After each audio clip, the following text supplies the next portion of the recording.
Assalamu alaikum. Welcome to Debate IR program with your host Tariq Khan. Today we'll explore and analyze American public diplomacy. What are the issues, problems, and factors contributing towards the American public diplomacy especially after the Joe Biden presidency. So today, Ms. Uliana has joined us from Moscow, Russia. You are a research fellow at Institute of World Economy and International Relations, which is associated with the Russian Academy of Sciences. Uliana, thank you so much for joining the Debate IR program, and you are most welcome. Thank you, Tariq. It's my pleasure to have a discussion with you once again. Uliana, when just Joe Biden got elected as the president of the United States of America, then why and what were the expectations about his approach to public diplomacy? How would you analyze this? It's quite curious because when he just got elected, I did a prognosis.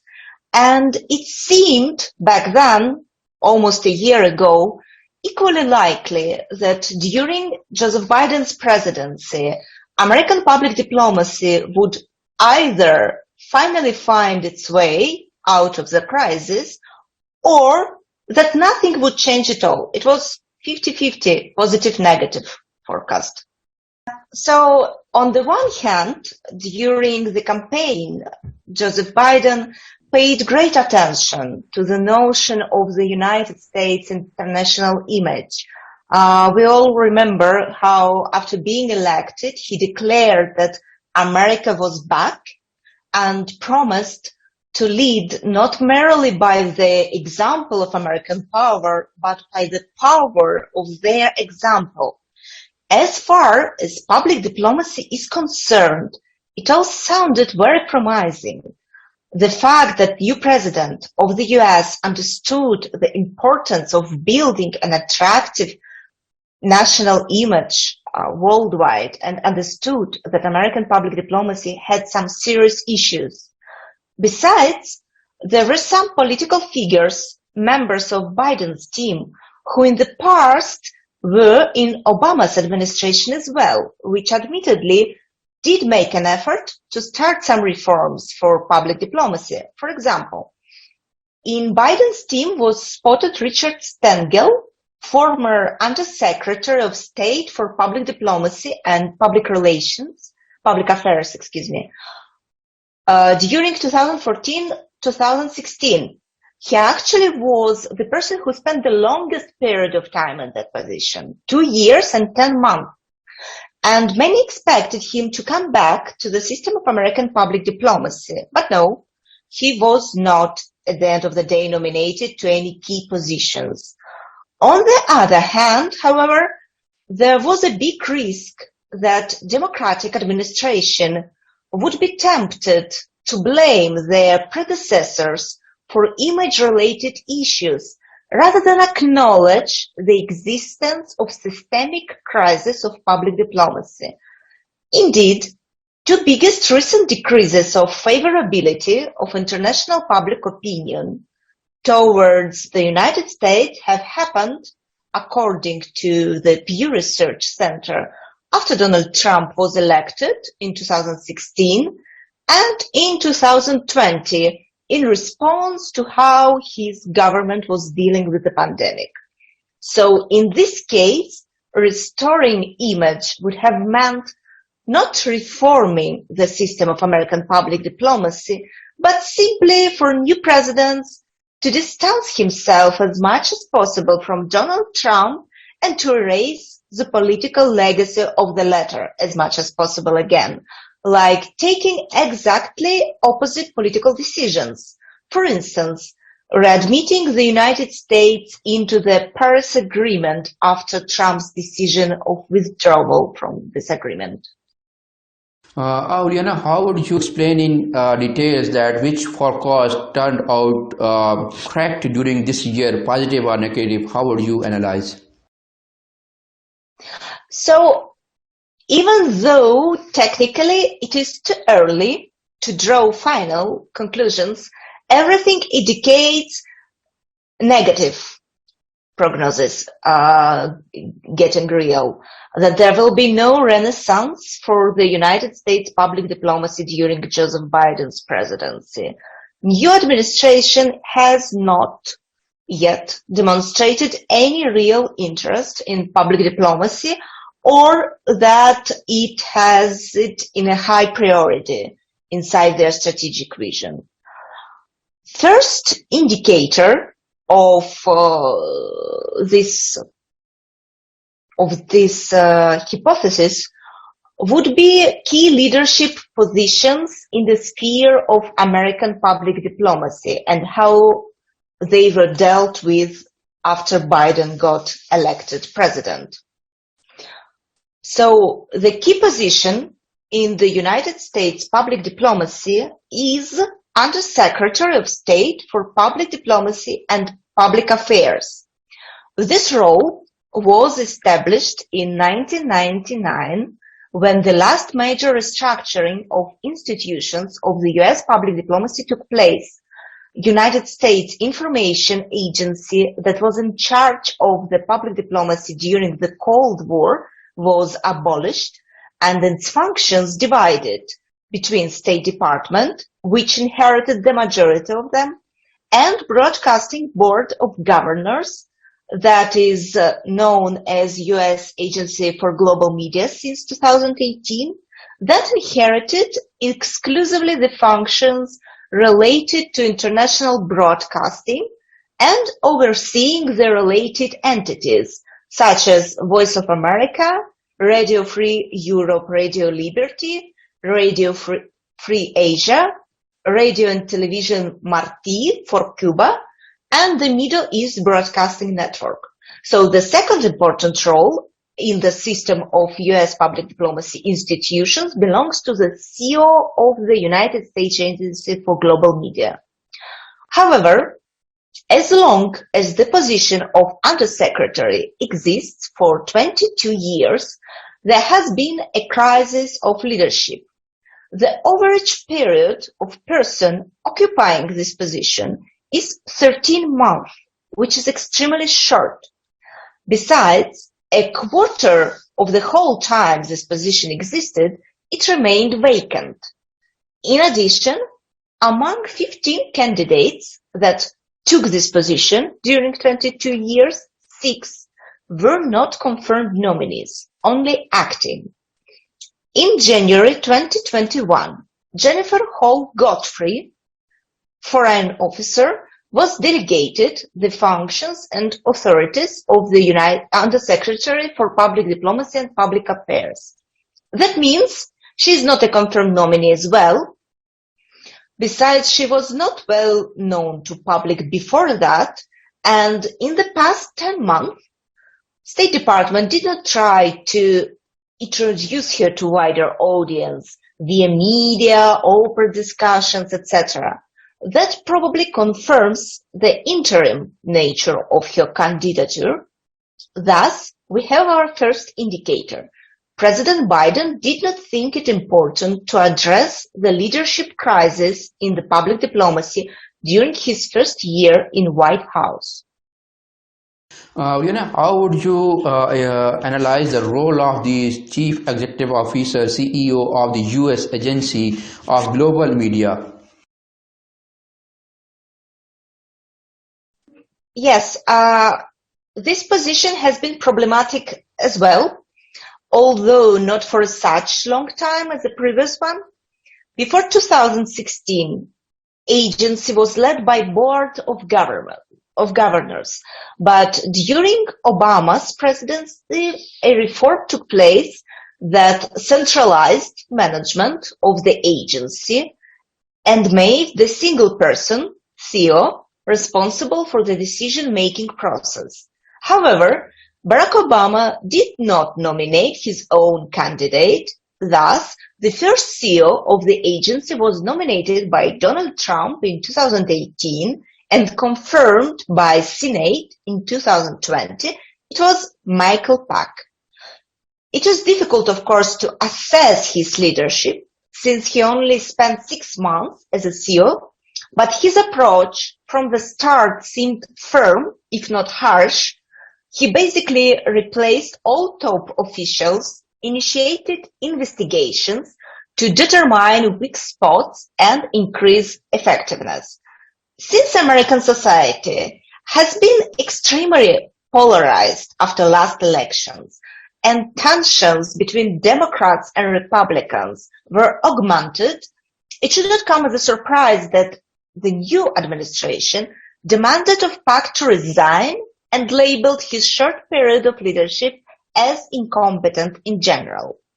Again, there has been no confirmed nominee yet, but Joseph Biden appointed Kelu Chao, professional journalist who worked about 40 years for the Voice of America, an acting CEO. However, she did not demonstrate any strategy yet except for following the general political course of eliminating Donald Trump's political legacy.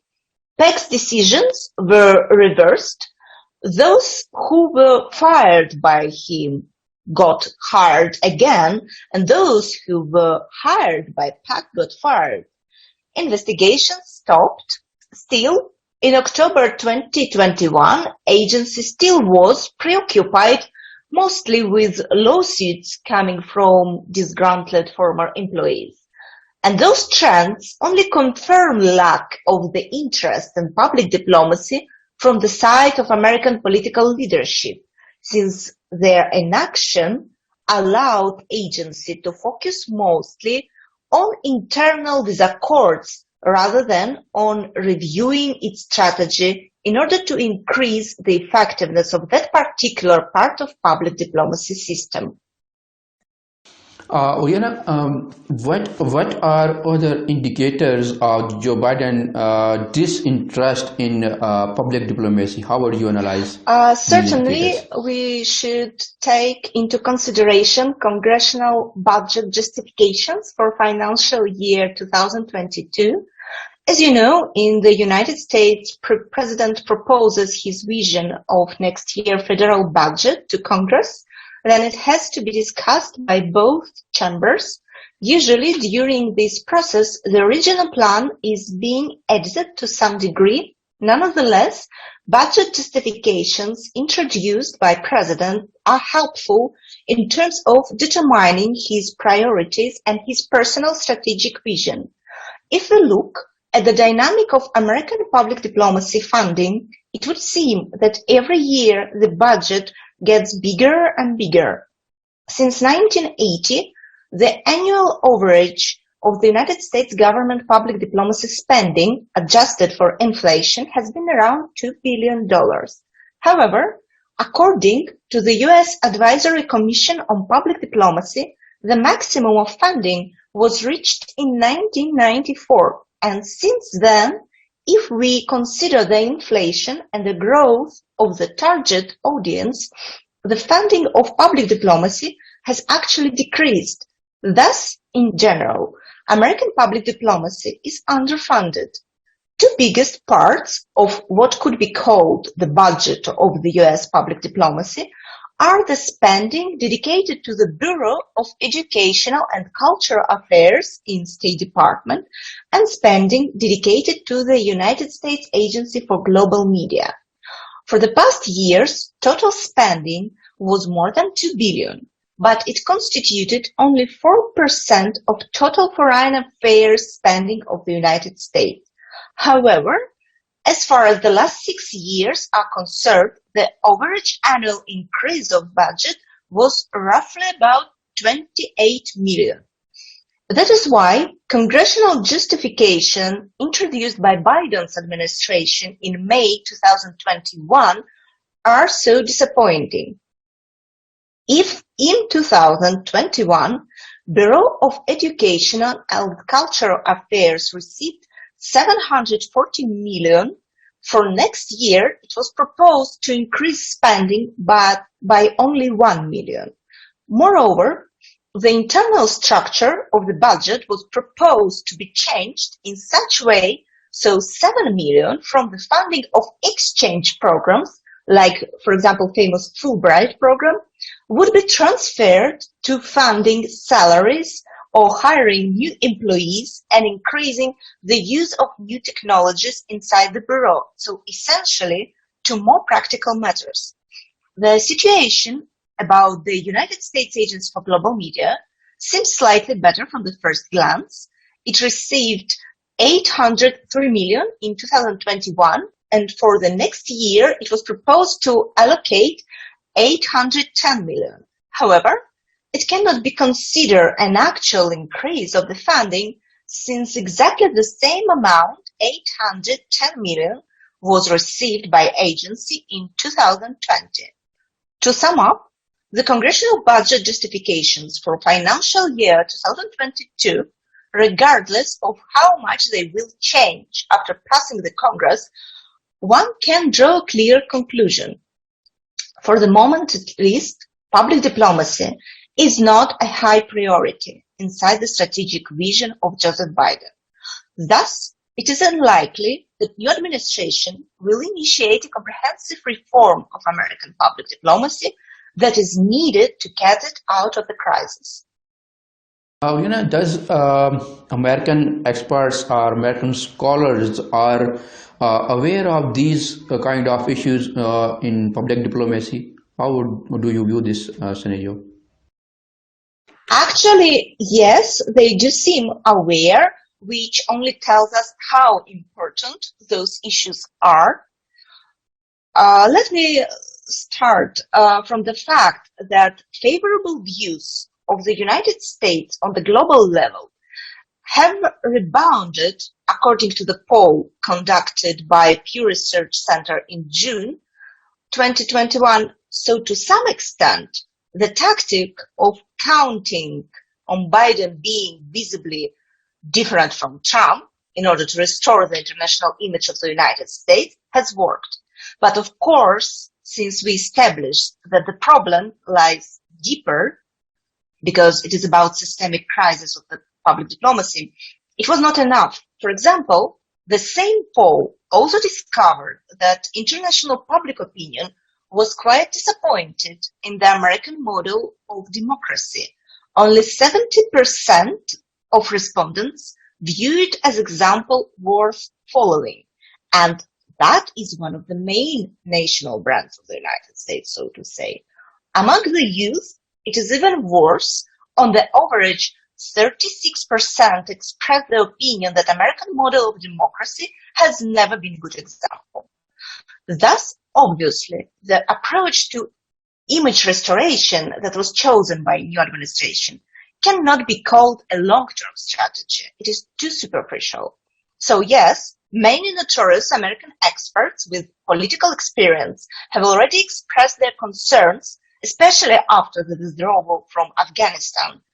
Among them, Tara Sonnenschein, former Undersecretary for Public Diplomacy and Public Affairs in 2012-2013, she highlighted the pressing need to undertake actions in order to improve American public diplomacy because, in her opinion, it is necessary to find a new way to win back hearts and minds of international community after disappointing them.